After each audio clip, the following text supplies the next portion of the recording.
पिछले साल दिसंबर 2025 में मुख्यमंत्री योगी आदित्यनाथ एक मंच से अपनी पार्टी के कार्यकर्ताओं से कहते हैं कि अगर बूथ लेवल पर मेहनत नहीं की तो नुकसान सिर्फ और सिर्फ बीजेपी का होगा। कितने थे? 15,44,00,000।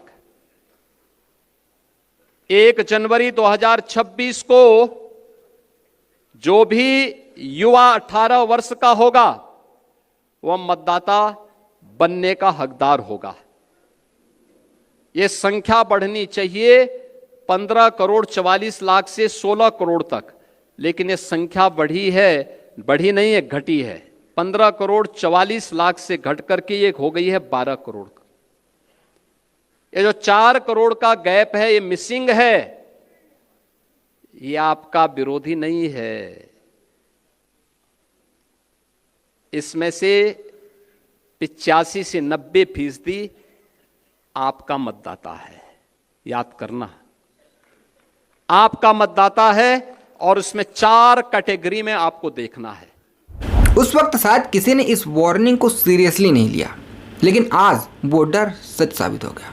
उत्तर प्रदेश में 1-2 लाख नहीं, पूरे 2,40,00,000 वोटर इस बार की लिस्ट से गायब हो चुके हैं, यानी रातों रात 13.24% वोटर खत्म।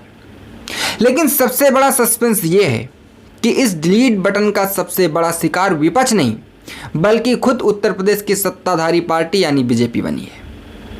इलेक्शन कमीशन का स्पेशल इंटेंसिव रिवीजन यानी जिसे हम SIR के नाम से जानते हैं, उसका डेटा आ चुका है। अब आसान भाषा में समझे तो वोटर लिस्ट की सफाई, और इस सफाई अभियान में देश भर में गुजरात के बाद उत्तर प्रदेश ऐसा दूसरा राज्य है जहां सबसे ज़्यादा नाम कटे हैं, कुल 13.24%। अब आप सोचेंगे भाई नाम कटे हैं तो सबके कटे होंगे, इसमें भारतीय जनता पार्टी का नुकसान कैसे? असली खेला तो यही है। 2022 के विधानसभा चुनाव में समाजवादी पार्टी ने 103 सीटें जीती थी और इन सीटों पर 26,000 से लेकर 1,07,000 तक वोट कटे हैं।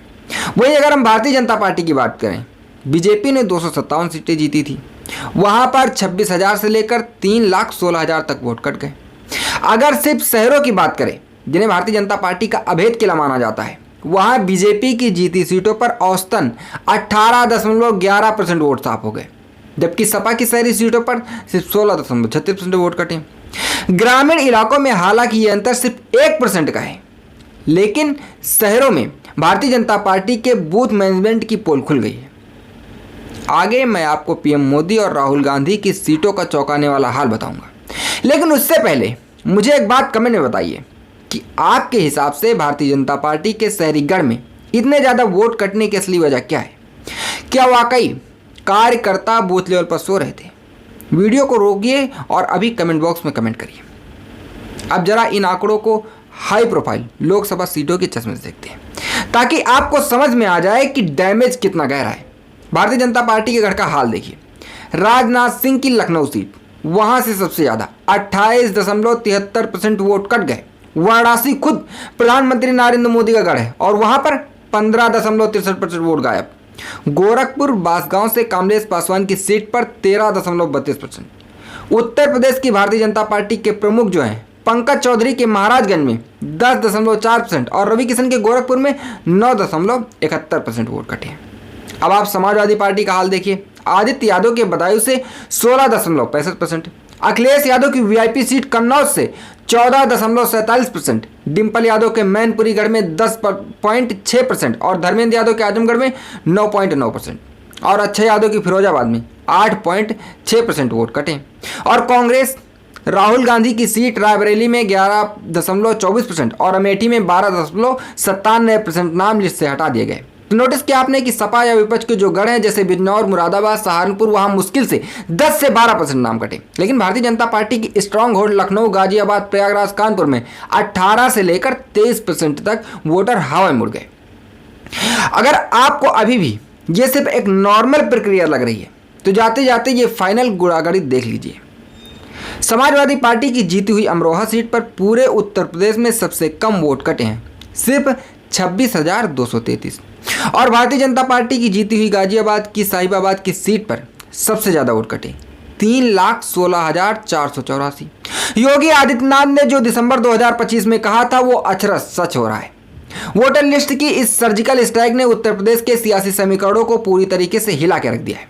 अब देखना यह है कि क्या चुनाव से पहले भारतीय जनता पार्टी अपने सोए हुए बूथ मैनेजमेंट को जगा पाएगी या समाजवादी पार्टी इसका पूरा फायदा उठाएगी।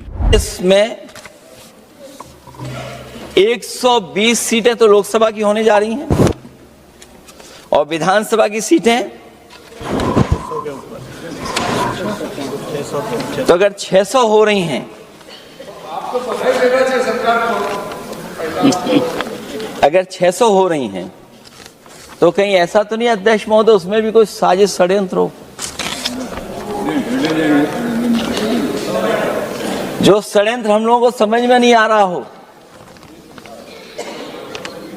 और अगर षड्यंत्र रहेगा तो जैसे अयोध्या हारे आप, एक बार फिर उत्तर प्रदेश आप हार जाएंगे। और 33% सीटें कौन सी होंगी? आप अगर सीट रिजर्व कर देंगे, कॉन्स्टिट्यूंसी रिजर्व हो जाएगी, तो अध्यक्ष महोदय ये महिलाओं के बीच ही कंपटीशन करा देंगे। अगर कॉन्स्टिट्यूंसी रिजर्व होंगी तो अध्यक्ष महोदय महिलाओं के बीच ही कंपटीशन हो जाएगा।